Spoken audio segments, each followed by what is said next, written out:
তুমি এখানে টিউশনি করছো, এ কথা আমার কাছে কেন লুকিয়েছো?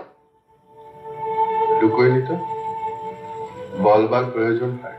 প্রয়োজন হয়, তার জন্য সব মেয়েদের সামনে আজ আমাকে অপমান হতে হলো। আচ্ছা, আমার প্রেস্টিজের কি এতটুকু দাম নেই তোমার কাছে? আমি চাকরি করলে তোমার প্রেস্টিজ নষ্ট হয়? হ্যাঁ হয়। আমার স্বামী 30 টাকার মাইনের চাকরি করে। শোনো, তুমি যাদের সঙ্গে মেলামেশা করো, যাদের পার্টিতে যাওয়া আসা করো, তারা তোমার স্বামীর প্রেস্টিজকে কিভাবে দেখে জানো? তার জন্য তুমি দায়ী। কেন তুমি নিজেকে অ্যাসার্ট করো না? কেন তুমি নিজেকে লুকিয়ে রাখো? ছেঁড়া শার্ট পরে কেন তুমি ছাত্রীদের সহানুভূতি করো? বলতে পারো?